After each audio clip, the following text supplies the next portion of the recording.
Hello dear students, तो आपका फिर से स्वागत है कॉमर्स विद मनीष 90।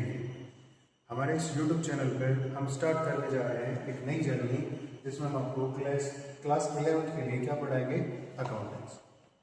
ठीक है, जैसा कि आप मुझे जानते हो, मैं आपका सेलिब्रिटी दो घोड़े का टीचर मनीष गुप्ता। हम स्टार्ट कर रहे हैं अकाउंट। तो आप मुझसे रेगुलर क्लासेस में कुछ छोटी छोटी चीज़ें ऑलरेडी पढ़ चुके हैं। मुझे पता है कि कौन बच्चा है हमारी ये वीडियो देख रहा है, फिर भी मैं एक बार चीज़ों को रिवाइज करूँ। जैसा कि हमने डिस्कस किया था कि हमारे लिए अकाउंटिंग क्या है, पैसे की काउंटिंग। ठीक है, तो क्या वर्ड लिखा है हमने, काउंटिंग,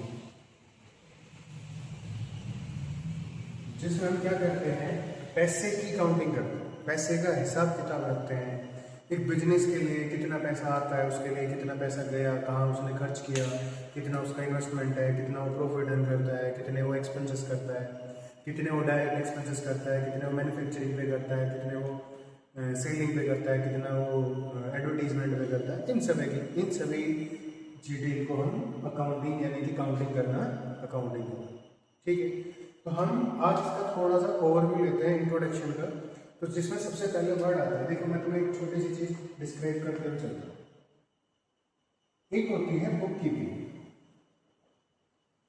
एक होती है अकाउंटेंसी, अकाउंटिंग अकाउंटिंग, और एक होती है अकाउंटेंसी। देखो इन तीनों में एक माइनर डिफरेंस, इन दोनों में तो बहुत ही थोड़ा डिफरेंस है, एक जैसा ही वर्ड लगता है। हमारा वर्ड है अकाउंटिंग और अकाउंटेंसी। अच्छा, ये वर्ड को आपने अपने बुक्स पे एज ए टाइटल देखा होगा। जो हमारी बुक्स का टाइटल है, जो एक फर्स्ट बुक सेकंड बुक है अकाउंट्स की, उस पर क्या लिखा हुआ है, अकाउंटेंसी।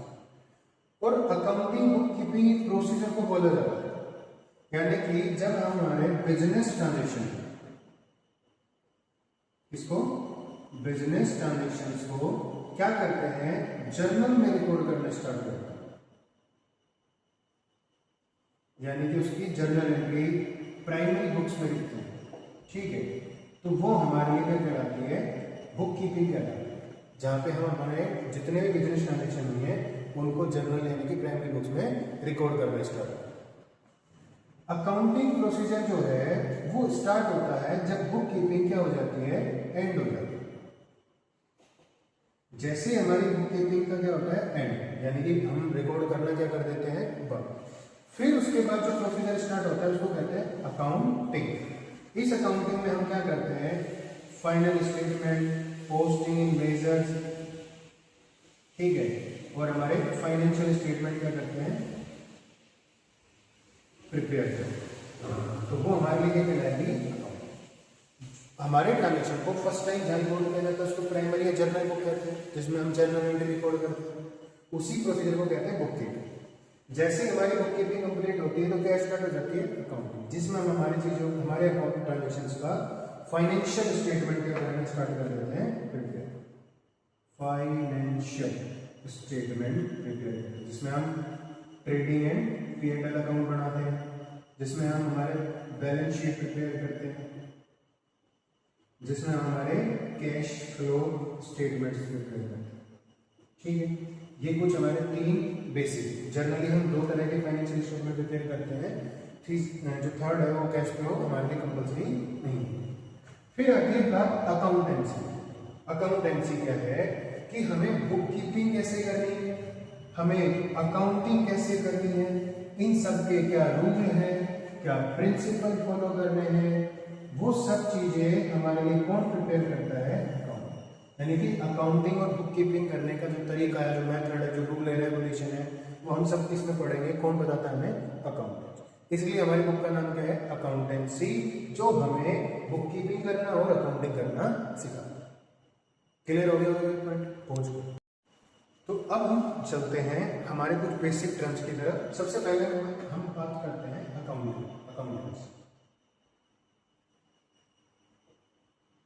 कि हमारी अकाउंटिंग होती है। जैसा कि मैंने बताया इन सिंपल वर्ड्स कि हम किसी भी चीज़ की जब काउंटिंग करते हैं, और मेनली हम किसकी, पैसे की जब काउंटिंग करते हैं, तो उसको हम कहते हैं अकाउंटिंग।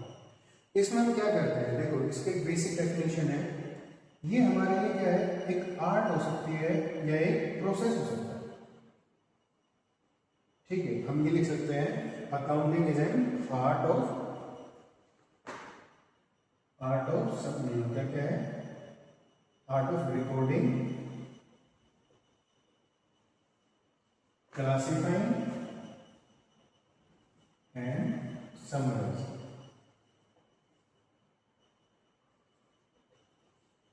Of business transaction.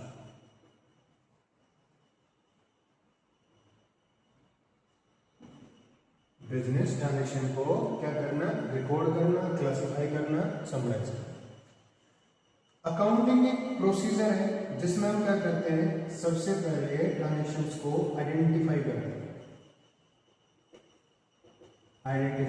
हैं, फिर उनको रिकॉर्ड करते हैं, फिर उनको समराइज क्लासिफाई करते हैं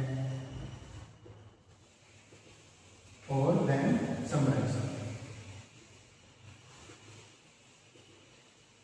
ठीक है, ये भी क्या मतलब इन दोनों प्रोसीजर में ये दोनों एक अलग अलग डेफिनेशन है, जिसमें हम एक बार अकाउंटिंग को आर्ट्स कह सकते हैं, अकाउंटिंग को प्रोसेस कह सकते हैं।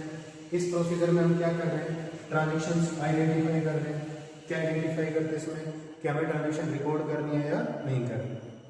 ठीक है, अब उसके क्या कुछ कंडीशन होती है। सबसे पहली कंडीशन, हमारी जो ट्रांजेक्शन होनी चाहिए वो बिजनेस रिलेटेड होनी चाहिए। दूसरी कंडीशन, मॉनेटरी टर्म होनी चाहिए, मॉनेटरी टर्म। ठीक है, मॉनेटरी टर्म में होनी चाहिए। तो हम उसको क्या करते हैं, ये हमारा आइडेंटिफिकेशन करने का तरीका होता है जिससे हम ट्रांजेक्शन को रिकॉर्ड करते हैं। जैसे आइडेंटिफाई होती है हम उसको रिकॉर्ड करें। अब यही तो आइडेंटिफाई किया है कि रिकॉर्ड करना है या फिर रिकॉर्ड करने के बाद उनके रेलिवेंट ट्रांजेक्शन की क्लासिफाई करते हैं। जैसे सेल की ट्रांजेक्शन सेल्स में जाएंगी, परचेज की ट्रांजेक्शन परचेज में, इस तरह से ट्रांजेक्शन क्लासिफाई। एंड लास्ट फिर हम उनको क्या कर देते हैं, समराइज कर। ठीक है, ये हर एक स्टेप हमारे बुक के एक चैप्टर है जिसमें हम record, journal entry, classify, ledger posting and summarising, trial balance and financial statement में लिखें।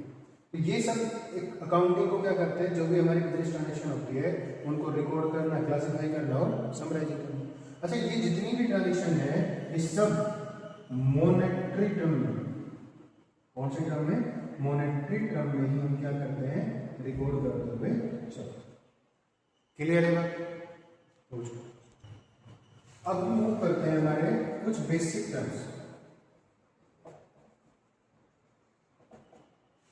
अच्छा देखो, हम ये थ्योरी जो थ्योरेटिकल मैटर है मैं थोड़ा स्पीड लिए, क्योंकि मेरे लिए डेफिनेशन का प्रॉपर में लिखना और फिर वो थोड़ा टाइम वेस्टिंग होता है, मुझे भी थ्योरी मैटर परेशान करता है, इसलिए मैं रैपिडली इन चीज़ों को, और ऐसा नहीं है कि हम थ्योरी कवर नहीं करेंगे, कुछ एक क्लास में बिल्कुल थ्योरी के ऊपर रिकॉर्ड कर दूंगा। दूसरी चीज़ ये आती है कि मैं पहले फर्स्ट सेकंड कुछ चैप्टर जो हमारे बेसिक टर्म्स हैं, हमारे अकाउंटिंग पोस्टुलेट्स है, हमारे अकाउंटिंग प्रिंसिपल्स है, कॉन्सेप्ट है, वो सारी चीज़ें हम डिस्कस कर चुके हैं। फिर मैं उन चीज़ों को एक बार रिवाइज करता हूँ। तो हमारे बेसिक टर्म में जो जैसे बेसिक टर्म से मतलब है जो हम रेगुलर बेसिस पे अकाउंटिंग के दौरान क्या करते रहेंगे, रिपीट करेंगे। जैसे सबसे पहले हमारा आता है बिजनेस एंटिटी।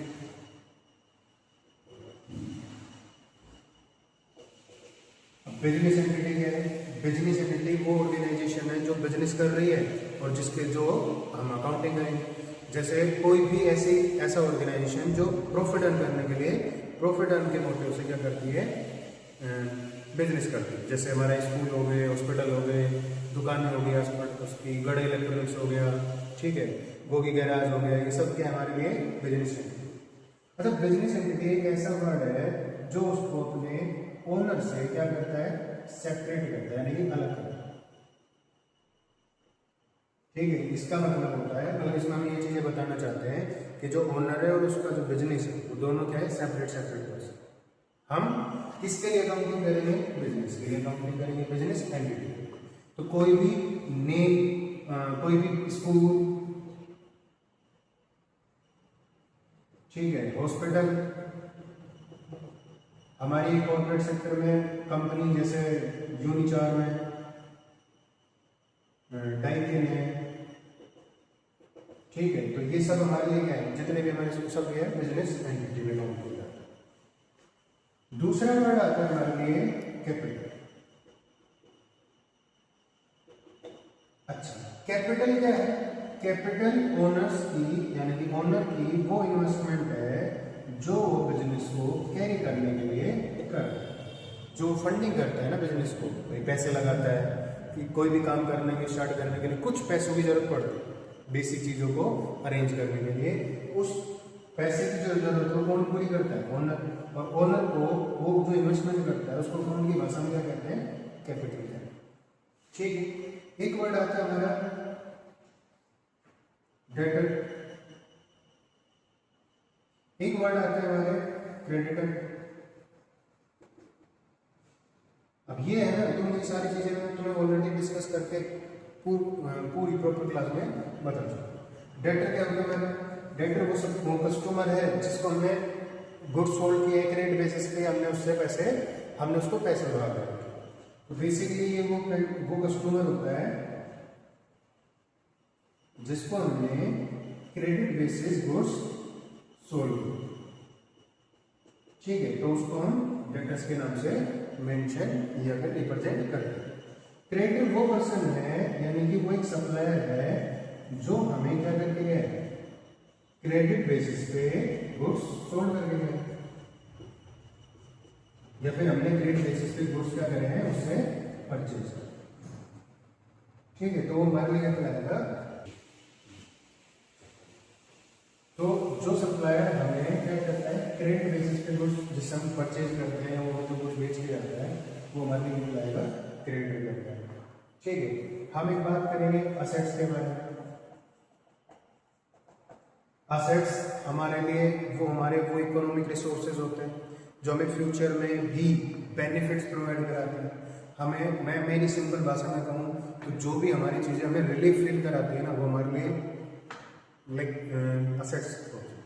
जैसे घर पे हमारे फर्नीचर है, ठीक है, एसी है, फ्रिज है, पंखे हैं, ये सब क्या है? हमारे लिए असेट्स है। अब यही चीज़ें जब बिजनेस पर्पज से बिजनेस यूनिट में इंक्लूड की जाती है तो हमारी बिजनेस असेट्स हो जाती है। जैसे स्कूल में एक ट्रांसपोर्ट के लिए स्कूल की बस, इस बच्चों को पढ़ाने के लिए बोर्ड, ब्लैक बोर्ड जो भी होता है, व्हाइट बोर्ड जो भी है उसके पास, ठीक है, पंखे, खिड़की, टेबल, बेंच, फर्नीचर, जो भी असेट्स हमारे, ये सब क्या है? अब इनके बेनिफिट क्या होते हैं? ये हमें बिजनेस में रेवेन्यू जनरेट करने में हेल्प करेंगे, ठीक है। सबके कुछ ना कुछ हमारे यूज होंगे और वो हमारे बिजनेस को, हमारे बिजनेस की रेवेन्यू को जनरेट करने में हेल्प कर रही होगी, वो हमारे लिए कहलाएगी असेट्स। एक आता है लायबिलिटी। अब लायबिलिटी एक ऐसे ऑब्लिगेशन है जो मुझे पेमेंट करना है इन फ्यूचर डेट्स, ठीक है। जैसे मैंने मेरे दोस्त से आज 500 रुपये उधार लिए, अब मैं उसको 2 दिन बाद पे करने के लिए बोल रहा हूँ, तो वो फ्यूचर डेट में जब भी मेरे को पे करने की रिस्पॉन्सिबिलिटी आएगी वो मेरे लिए कहलाएगी ऐसी रिस्पॉन्सिबिलिटी, मॉनेटरी रिस्पॉन्सिबिलिटी जो मुझे इन फ्यूचर पे करनी है। तो लाइक क्रेडिटर भी हमारे, देखो मैंने उससे सप्लायर से क्रेडिट गुड्स परचेज की, अब वो कल फोन करेगा, 15 दिन बाद फोन करेगा, क्या बोलेगा कि भाई मेरे पैसे, तो वो हमारे लिए कहलाएगा क्रेडिटर, और क्रेडिटर हमारे लिए क्या बना लाइक, ठीक है। तो इस तरीके की हम चीज़ों को लेंगे। अच्छा, कुछ बेसिक चीज़ें हैं जो हमें ऑलरेडी पता होनी चाहिए। जो हमारे असेट्स हैं वो कौन सा बैलेंस करते हैं? डेबिट बैलेंस रखते हैं। और जो लायबिलिटी है उसका भी कौन सा बैलेंस होता है? क्रेडिट। जो हमारे कैपिटल होते हैं ये भी कौन सा बैलेंस रखते हैं? क्रेडिट बैलेंस रखते हैं, कैपिटल का क्रेडिट। डेटर अब हमारी पार्ट ऑफ असेट्स होती है, इसका पार्ट है असेट्स का, ठीक है। कौन सी असेट्स का? करंट असेट्स का। अब ये करंट असेट्स क्या होती है थोड़ा भी आगे चल के बात करते हैं। तो वो क्या होगी हमारे लिए? Debtors assets. इसलिए असेट्स है तो उसका भी बैलेंस कौन सा होगा? डेटर। जितनी भी लायबिलिटी होगी उन सबका बैलेंस कौन सा होगा? क्रेडिट। हमारे कुछ एक्सपेंसेस आते हैं, कुछ इनकम होती है, तो जो भी मैं पैसा खर्च कर रहा हूँ, ठीक है। रेवेन्यू, अच्छा हमारे एक्सपेंसेस में भी 2 तरह के खर्चे होते हैं, एक होते हैं कैपिटल एक्सपेंडिचर और एक होते हैं रेवेन्यू एक्सपेंडिचर। तो कैपिटल एक्सपेंडिचर जो हमारी एसेट्स में इम्प्रूव करते हैं चीज़ों को, उनकी फ्यूचर लायबिलिटी, मतलब उन चीज़ों को सॉरी उनके क्वांटिटी को बढ़ा दें। हमारी असेट्स जनरेट करेगी जो खर्चे कैपिटल, जैसे कंपनी के द्वारा थ्रू मशीनरी खरीदना, प्लांट खरीदना, ट्रांसपोर्ट फैसिलिटी के लिए व्हीकल्स खरीदना। वैसे रेवेन्यू एक्सपेंडिचर जो हमारी रेगुलर इनकम को मेंटेन करने के लिए हेल्प करते हैं, जैसे एम्प्लॉइज की सैलरी, ठीक उनका डिसेंस का खर्चा, डेली उनको ट्रांसपोर्टेशन में लगने वाला पेट्रोल डीजल ऑटो फेयर वगैरह, ये सब खर्चे हमारे रेवेन्यू एक्सपेंसेस कहलाते हैं। कुछ इस तरीके इनकम देखो, एक होती है रेवेन्यू और एक होती है इनकम। तो रेवेन्यू तो वो सब है, वो उस चीज को रिप्रेजेंट करता है जो मैं ऑल ओवर पैसा कमा रहा हूं, ठीक है। अब मेरे पास 10 पीस क्या है, बिस्किट है। कौन से बिस्किट, कौन से गुड डे, ठीक है। और जब इनको मैं 10 रुपए में बेचूंगा तो मेरी रेवेन्यू जो हो जाएगी कितनी होगी, 100 रुपये। तो वो तो जो मैं कमाऊंगा वो तो मैं ये कहलाएगी पार्ट ऑफ रेवेन्यू। लेकिन ये जो 10 पीस थे, इनको जब मैंने बनाया था या मैंने खरीदा था तो मेरे को 8 रुपए की कॉस्ट बेयर करनी पड़ी। तो अब उन 10 रुपए की चीज को कितने रुपए में मैंने खरीदा था, 80 में।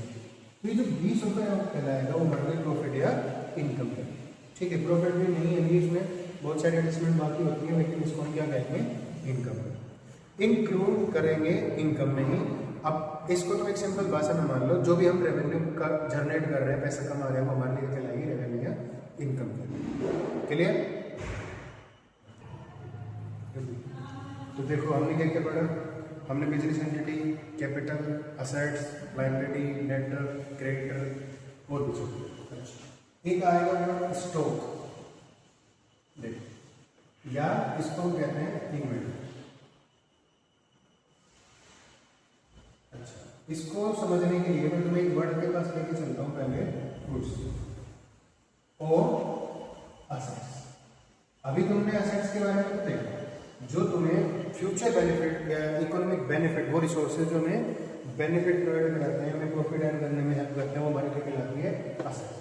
जैसे अभी जब हम इसकी बात करें इस क्लास की, तो ये बोर्ड में भी असेट्स है, ये मार्कर में भी असेट्स है, ये मोबाइल, ये कैमरा, ये सब जो भी चीज़ें हम रिकॉर्ड करने पर यूज कर रहे हैं, सब क्या है सही। गुड्स और असेट्स में तुम अच्छे से समझते हो समझ कि जब भी मैं कोई प्रोडक्ट, देखो ये एक ही प्रोडक्ट है, उसकी बात कर रहे हैं। एक प्रोडक्ट है एसी, जिसको हम रीसेल पर्पज से खरीदते हैं। जैसे गड़े इलेक्ट्रॉनिक शॉप है, उसमें इलेक्ट्रॉनिक आइटम मिलेंगे, एसी, फ्रिज, पंखे, आयरन, ठीक है, और भी मोबाइल सेट वगैरह। तो ये उस उनका जो मोटिव होता है गड़ा इलेक्ट्रॉनिक का खरीदने का, वो क्या मोटिव होता है, रीसेल। तो जब भी हम एक प्रोडक्ट को रीसेल मोटिव से खरीदेंगे, पर्पज से खरीदेंगे, तो हम उनको क्या काउंट करेंगे, गुड्स। एंड जब भी उस प्रोडक्ट को हम अपने पर्सनल यूज के लिए, इसके लिए पर्सनल यूज के लिए जब हम बाय करते हैं, खरीदते हैं, तो वो हमारे लिए क्या काउंट की जाएगी, असेट्स। जैसे एक किराना स्टोर पे कूलर, वो बेचने के मोटिव से तो खरीदे नहीं होगा, तो वो हमारे लिए वहां पे क्या कहलाएगा, असेट्स कहलाएगा। लेकिन वही कूलर गड़ा इलेक्ट्रॉनिक की दुकान में क्या कहलाएगा, गुड्स कहलाएगा, ठीक है। ये मार्कर मेरे क्या है, असेट्स है। लेकिन एक स्टेशनरी की शॉप में जब मैंने मार्कर खरीदे होंगे, तो उस स्टेशनरी शॉप के लिए क्या होंगे, ये गुड्स का। क्लियर हो गई बात? तो ये बेसिक डिफरेंस होता है हमारे गुड्स और असेट्स में। हम किसी सिंगल प्रोडक्ट को, किसी पर्टिकुलर प्रोडक्ट को कभी असेट्स कह देते हैं, कभी गुड्स। तो उनके रीजन मैंने बता दिए। जब भी तुम प्रोडक्ट को रीसेल पर्पज से खरीदते हो तो क्या कहलाता है, गुड्स। और जब तुम उसको पर्सनल पर्पज यूज करने से खरीदते हो तो असेट्स। अब जब भी हम गुड्स की बात करेंगे तो गुड्स अलग अलग नाम से लिखे जाते हैं। कभी भी गुड्स को गुड्स नहीं लिखना, गुड्स को कुछ अलग अलग पॉइंटों पर से लिखे जाते। पहला तो तुम्हें ये समझ में आएगा कि ये ट्रांजेक्शन गुड्स की है, और जब उन गुड्स को तुम क्या कर रहे हो, सोल्ड कर रहे हो, ठीक है, तो तुम उसको रिप्रेजेंट करोगे सेल वर्ड से। जब भी हम गुड्स को क्या करेंगे, तुम्हारे पास लिखा आएगा गुड्स सोल्ड टू राम, तो उस सोल्ड को क्या, गुड्स को किस में मेंशन करोगे, सेल से। दूसरा इसी का बात, सपोज वो गुड्स राम को पसंद नहीं आया, या वो कुछ डिफेक्टिव है और जिस भी रीजन से उसने रिटर्न किया, अब तुमने जब उसको सोल्ड किया तो क्या लिखा, सेल। और अब वो तुम्हारे पास क्या आ रहा है, रिटर्न आ रहा है, इसलिए वो क्या बन जाएगा, सेल रिटर्न। जिसको तुम रिटर्न इनवर्ड भी कह सकते हो। तो बेसिकली वर्ड जो यूज किया जाता है रिटर्न इनवर्ड। एक ऐसी रिटर्न जो तुम्हारे बिजनेस में क्या हो जाती है, इन हो जाती है। तो तुमने गुड्स सेल किए, आउट हो गए, और वो डिफेक्टिव थे, मिसमैच था, हमारे उस जो भी जिस चीज के पर्पज से यूज करने के लिए हम खरीद रहे थे वो काम में नहीं आया था, इसलिए हमने उनको क्या कर दिया, रिटर्न। तो वो सेल आउट हो गई थी और रिटर्न होने की वजह से इसलिए रिटर्न इन। दूसरा आता है हमारा, जब भी हम गुड्स को क्या कर रहे होंगे, गुड्स बाय,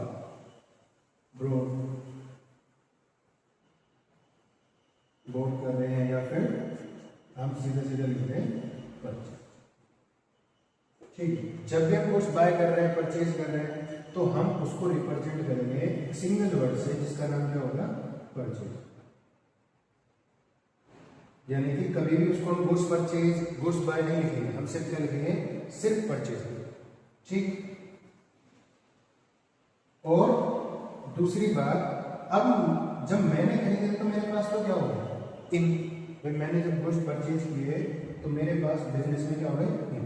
अब मुझे उसमें से कुछ चीज पसंद नहीं है, कलर पसंद नहीं आया, डिफेक्टिव है, या फिर वो हमारे यूजफुलनेस नहीं है, या फिर वो किसी भी रीजन से वो चल नहीं रहा, उसमें कोई कमी है, तो उसको हमने क्या कर दिया, रिटर्न कर दिया।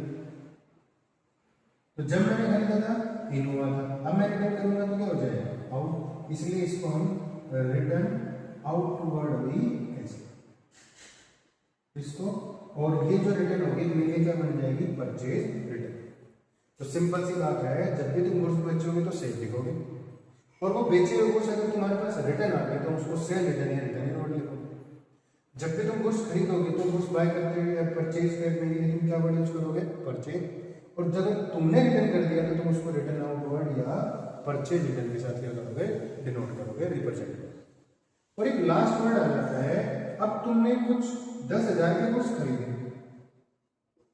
जिसमें से 8,000 के बिक गए, कुछ 1-2 हजार के रिटर्न आ गए, कुछ 1-2 हजार के तुमने रिटर्न कर दिए, और जो बच जाता है जिसको तुम क्या कहते हो, अनसोल्ड, इसको तुम क्या कहते हो, अनसोल्ड गुड्स। और अनसोल्ड गुड्स ही रिप्रेजेंट करता है हमारे किसको, स्टॉक या इन्वेंटरी, जो हमारे इस फाइनेंशियल ईयर में अभी बिका नहीं है, तो बेकार थोड़ी हुआ, हम उसको नेक्स्ट फाइनेंशियल ईयर में क्या कर लेंगे, ट्रांसफर कर लेंगे, और फिर उसको उस हिसाब से बेचना स्टार्ट करेंगे। क्लियर। अब एक नए वर्ड की तरफ चलते हैं, जिसको हम नाम देंगे डिस्काउंट। अब डिस्काउंट तो तुमने बहुत बार सुना होगा, ये जब भी हम कुछ गुड्स खरीद रहे हैं, कुछ भी आइटम जब भी खरीदते हैं, तो उसमें हम जो भी बार्गेन करके जो पैसा रिलीव कराते हैं, डिडक्ट कराते हैं, डिस्काउंट कराते हैं, मतलब कम कराते हैं, वो हमारे लिए कहलाएगा लाइक डिस्काउंट। ठीक है, कि भाई मैंने कोई 1000 रुपये की शर्ट पसंद की, तो मैं कह रहा हूँ भैया कुछ तो डिस्काउंट दो, तो उसने मेरे को बोला कि ठीक है आप 10% लेस कर दो, मैंने की 100 रुपये कम दे दो, तो 900 रुपये मेरे लिए नेट प्राइस हो जाएगा, और 100 रुपये मेरा डिस्काउंट हो जाएगा। अब ये तो हो गई हमारी जनरल बात, हमें डिस्काउंट। लेकिन अकाउंट्स के फॉर्म में डिस्काउंट हमारे 2 तरह के अकाउंट किए जाते हैं। एक हमारा कौन सा होता है, ट्रेड डिस्काउंट, और एक होता है दूसरा क्या होता है, कैश डिस्काउंट। अब इसको हम थोड़ा डिटेल में डिस्कस करते हैं। तो ट्रेड डिस्काउंट में होता है, यहाँ पे एक वर्ड आ रहा है ट्रेड। ट्रेड का हिंदी मीनिंग होता है व्यापार, यानी कि जब मैं गुड्स के ट्रेड के दौरान जो मैं डिस्काउंट अलाउ करता हूँ, यानी कि मैं उनको क्या कर रहा हूँ, सेल कर रहा हूँ, तो उस दौरान मैं कुछ डिडक्शन प्रोवाइड करा रहा हूँ या फिर कुछ रिबेट दे रहा हूँ, तो वो रिबेट हमारे लिए जैसे कि वो 10% लेस, वो जो रिबेट वैल्यू होगी वो हमारे लिए क्या कहलाएगी, डिस्काउंट। और कौन सा डिस्काउंट, ट्रेड डिस्काउंट। ठीक है, कि भाई हमने एमआरपी पे जो भी एमआरपी था उसको हमने आपको सही, जैसे हम बड़े बड़े जब उनमें क्या बोलते हैं शोरूम वगैरह में जाते हैं, तो वहाँ पे कस्टमर्स को अट्रैक्ट करने के लिए एक क्लियर वर्ड्स में लिखा होता है, buy 1 get 3, 70% off, flat 70%, up to 70%। तो ये वो कौन से डिस्काउंट होते हैं, वो होते हैं ट्रेड डिस्काउंट। ठीक है, दूसरा आता है हमारा कैश डिस्काउंट। अच्छा एक बात बताओ, ट्रेड डिस्काउंट को हम रिकॉर्ड नहीं करते, not record in books of account. कि उनको बुक्स ऑफ अकाउंट में हम क्या नहीं करते, रिकॉर्ड नहीं करते। सब अब क्या मतलब हुआ कि भाई मेरे को 10,000 रुपये की कोई चीज़ खरीदी, उस पर 20% डिस्काउंट मिला, तो मेरे को 8,000 रुपये मिलेंगे, तो मैं तो 8,000 पे करके प्रोडक्ट ले लूँगा, तो रिकॉर्ड करते टाइम कितने से ट्रांजेक्शन रिकॉर्ड करेंगे, 8,000। तो ये ट्रेड डिस्काउंट की इंपॉर्टेंट थिंग क्या है कि ये कभी रिकॉर्ड नहीं किया जाता जब भी वो चीज़ें हमारे लिए अप्लाई हो। अब बारी आती है दूसरी, जो कैश डिस्काउंट। कैश डिस्काउंट में क्या हो रहा है कि मैं अपने किसी कस्टमर से, सपोज मैं एक सेलर हूँ, ए सेलर, मैंने अपने कस्टमर बी को कुछ गुड्स सेल करे, यानी कि ये मेरा क्या होगा, कस्टमर। अब ये जो पेमेंट के लिए बोल रहा है ना, देखो यहाँ तो गुड्स का ट्रांजेक्शन हो गया। अब ये जो पेमेंट मेथड है इसने कहा कि भाई मैं आपको 1 महीने यानी कि लगभग 30 डेज के बाद क्या कर दूंगा, पे कर, ठीक है। तो ये जो पेमेंट 30 दिन के लिए उसने क्या कर दी, डिले कर दी। अब हमारे बीच चीजें तय हुई होगी तभी ये डिले हुआ होगा। अब मैं ए को क्या कर रहा हूँ, टारगेट कर रहा हूँ, क्या करने के लिए कि किसी भी तरीके से ये मुझे 30 डेज से पहले अर्लियर पेमेंट करना। तो मैंने उसको ऑफर किया कि भाई देख तेरा टोटल अमाउंट है 10,000, तू अगर आज ही पे करता है तो मैं तेरे को 5% क्या अलाउ करूँगा, डिस्काउंट प्रोवाइड करूँगा, यानी कि 10,000 का 5% कितना हो जाएगा, 500, और तेरे को कितने की पेमेंट करनी पड़ेगी, सिर्फ 9,500, 9,500। तो एक को हम क्या कह रहे हैं कि भाई तू मुझे मतलब एक टारगेट कर रहा है भाई को क्या करने के लिए, अर्लियर पेमेंट रिसीव करनी। जो payment date after 30 days fix हुई थी, मैंने उसको 10 दिन बाद ये चीज़ें ऑफर कर दी कि भाई मैं 10 दिन में मतलब हो चुके हैं, 20 दिन पहले तुझे पेमेंट करनी है, तेरे को कितने पे करने पड़ेंगे, 5% डिस्काउंट में 9,500। अब इससे बी क्या होगा, बी को एक लालच आएगा कि कल दो पैसा, आज दो पैसा, पैसे तो देने, लेकिन मैं अगर अभी दे देता हूँ तो मुझे 500 रुपये का क्या मिलेगा, डिस्काउंट। इस तरह के डिस्काउंट को हम किस में कंसीडर करते हैं, कैश डिस्काउंट में। और यही वो डिस्काउंट है जो हमारे ट्रांजेक्शंस को रिकॉर्ड करते टाइम क्या किया जाता है, रिकॉर्ड किया जाता है, recorded in books of account. Clear, ठीक है। तो ये तो हो गए हमारे कुछ बेसिक टर्म्स।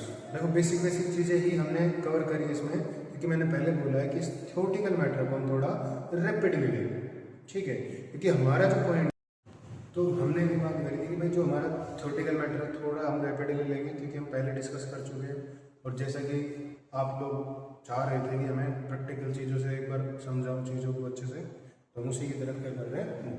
तो ये हमारे कुछ बेसिक चीज़ें थी जो हमने क्या करी, मेंटेन करी कि हमें उनके बारे में नॉलेज होनी चाहिए, ठीक है। तो हम जब प्रैक्टिकल पॉइंट ऑफ व्यू से बात करते हैं तो सबसे पहले हमें हमारे अकाउंट्स के टाइप्स ऑफ अकाउंट, जो हमें ट्रांजेक्शन्स को फर्स्ट टाइम ओरिजिनल बुक्स में रिकॉर्ड करते टाइम क्या करेंगे, हेल्प करेंगे, ठीक है। अब ये जो अकाउंट्स होते हैं हमारे, ये होते हैं 3 तरह। सबसे पहला पर्सनल अकाउंट, सेकेंड नंबर पे आता है real account, and third number पे आएगा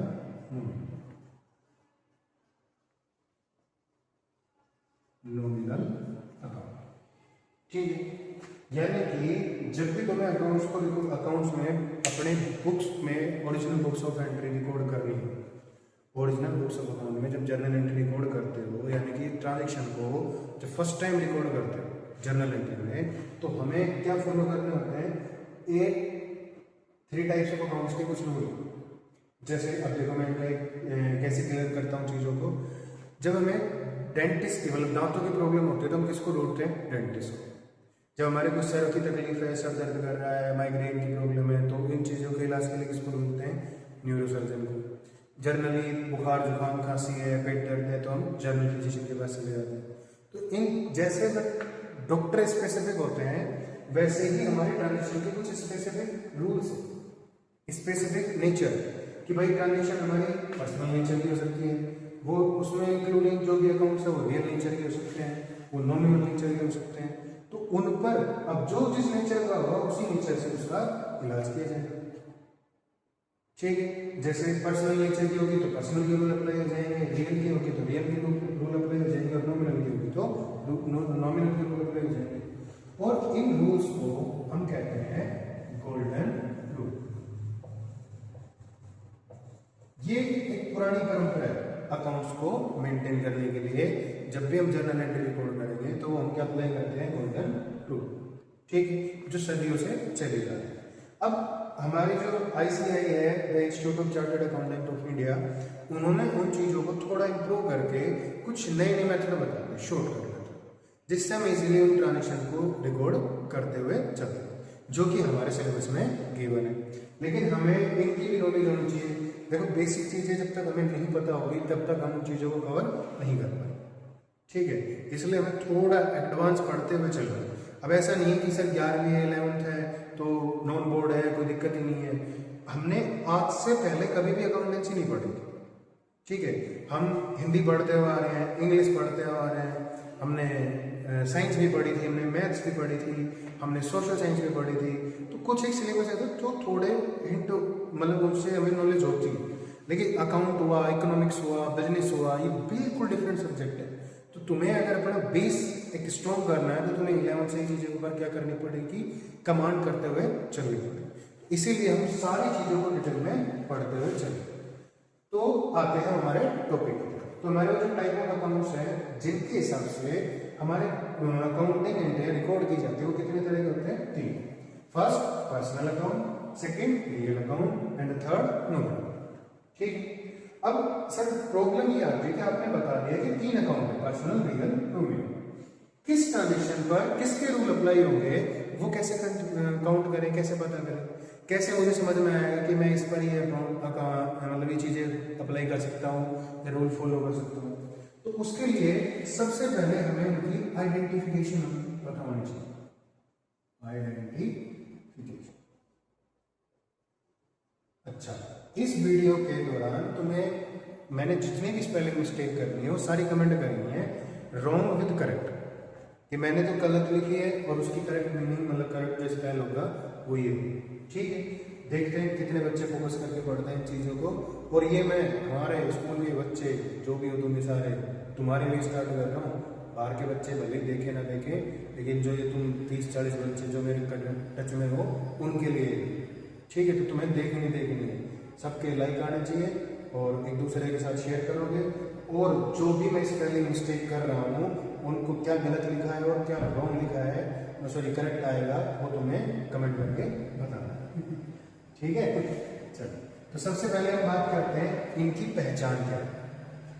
ठीक है, जैसे मेरा नाम तुम मुझे कैसे पहचानते हो, मेरी शक्ल से पहचानते हो, मेरे कपड़ों से पहचानते हो, मेरे नाम से पहचानते हो। तो बेसिकली हम आदमी को मतलब पर्सन को कैसे आइडेंटिफाई करते हैं, उसके नेम से। ठीक है, तो ऐसे ही हमारे पास पर्सनल अकाउंट की भी एक अपनी आइडेंटिफिकेशन है, रियल अकाउंट की भी एक अपनी आइडेंटिफिकेशन है, नॉमिनल अकाउंट की भी अपनी एक आइडेंटिफिकेशन है। अब वो आइडेंटिफिकेशन क्या है, देखो यहाँ एक वर्ड कॉमन आता है पर्सन।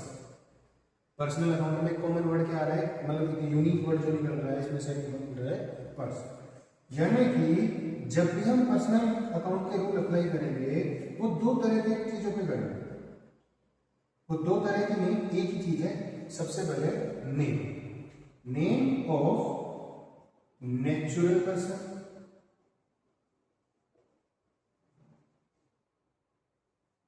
और नेम ऑफ आर्टिफिशियल पर्सन।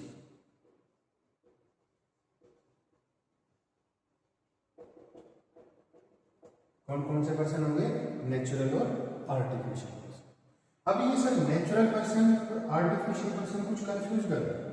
तो देखो जो हम लोग हैं जैसे राम, श्याम, मनीष, अंशु, रोहित, तो ये सब हमारे कैसे नाम हो गए, नेचुरल पर्सन, जो हम हमारी तरह जिंदा है, खाना खाते हैं, सोते हैं, ऐसे। और जो आर्टिफिशियल पर्सन होते हैं वो पर्सन होते हैं जो लॉ के थ्रू क्या किए जाते हैं, लॉ के थ्रू इनका मतलब ये क्रिएट होते हैं। ठीक है, लॉ इनको क्या करता है, क्रिएट करता है। जैसे नेम ऑफ स्कूल नेम, हमारा स्कूल नेम, तो ये किसका नाम है? Artificial person. जितनी भी हमारे पास यहाँ पे इंडस्ट्रियल सेक्टर में जितनी भी कंपनियां हैं सब क्या है? Artificial person. ठीक है। गड़ा इलेक्ट्रॉनिक क्या है? आर्टिफिशियल पर्सन है। गोकुलधाम सोसाइटी क्या है? Artificial person. एक लीगल व्यक्ति, एक लीगल एंटिटी जो किसके थ्रू रजिस्टर्ड, मतलब किसके थ्रू ये इनका इनकॉर्पोरेशन हुआ है? लॉ के थ्रू, वो हमारे लिए कहलाएंगे आर्टिफिशियल पर्सन। जैसे हमारे स्कूल का नाम, हमारी कोचिंग का नाम कॉमर्स विद मनीष 90। ठीक है। तो ये अभी लॉ के थ्रू तो पता नहीं रजिस्टर हुई है कि नहीं हुई, लेकिन हम क्या बढ़ चुके हैं अभी? आर्टिफिशियल पर्सन, क्योंकि हमारी एक इनकी सेपरेट आइडेंटिफिकेशन होती है, जिसमें जैसे हमारा जो कोचिंग सेंटर है रिदम किड्स प्ले स्कूल, ठीक है, तो ये भी हमारे लिए क्या है? एक आर्टिफिशियल पर्सन। तो जितने भी जैसे हमारे शाजापुर में अशोक रेडीमेड, ठीक है, गोयल गारमेंट्स का बिल्कुल एग्जैक्ट सामने है, तो वो सब ये दोनों ही हमारे क्या है? Artificial person. क्लियर हो गए? तो तुम्हें ये समझ में आता है कि पर्सनल अकाउंट किस पे, मतलब उसके आइडेंटिफिकेशन क्या है, किस पे अप्लाई होते हैं। तो अगर कैसा भी नाम आ जाए, चाहे वो नेचुरल पर्सन हो चाहे वो आर्टिफिशियल पर्सन हो, उस पर हमें किसके रूल अप्लाई करने होंगे? पर्सनल अकाउंट के रूल। क्लियर हो गई बात? अब पर्सनल अकाउंट के जो गोल्डन रूल है वो क्या है? मतलब वो जो रूल जो हमें अकाउंटिंग करने में हेल्प करेंगे वो क्या है? तो वो रूल आते हैं हमारे डेबिट द रिसीवर, सेकेंड आता है क्रेडिट द गिवर।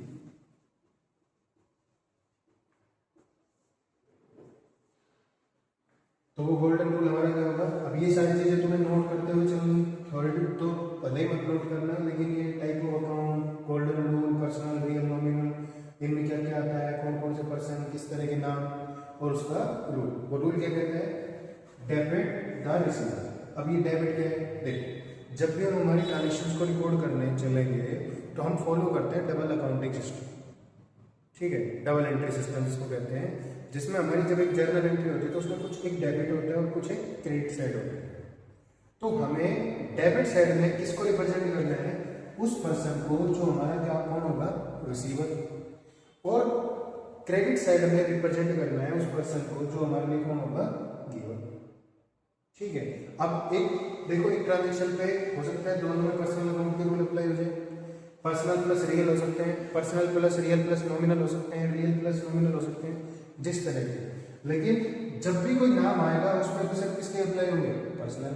अब अगर वो नाम एक रिसीवर, वो नाम एक क्या है? रिसीवर, तुम्हें क्या कैसे पता चलेगा? अब मैं तुम्हें पढ़ा तो तुम कौन हुए? रिसीवर, और मैं कौन हुआ? गिवर। ठीक है। तुम मुझे उस बात की मान लो पेमेंट करते हो तो तुम कौन हुए? गिवर, और मैं कौन, मतलब तुम पैसे के गिवर हो और मैं कौन हुआ? रिसीवर। ठीक है। तो जब भी उस नाम के बेसिस पे ट्रांजेक्शन रिकॉर्ड करेंगे तो हमें यही रूल अप्लाई करना है। और वो क्या कहता है कि डेबिट क्या कर दो, वो पर्सन अगर रिसीवर है तो उसको डेबिट करके चलोगे, और वो पर्सन अगर गिवर है तो उसको तुम क्या करके चलोगे? क्रेडिट। ठीक है। आज इस वीडियो में इतना ही पढ़ेंगे, कल हम चलेंगे रियल अकाउंट और nominal account. All the best, best of luck. आगे सीरीज चलती रहेगी, और लाइव का थोड़ा भी नेटवर्क का इशू है तो टाइम लग सकता है, इसलिए मैं हर रोज एक नई वीडियो डालूंगा। कमेंट, लाइक, सब्सक्राइब करना ना भूलें। बहुत बहुत धन्यवाद।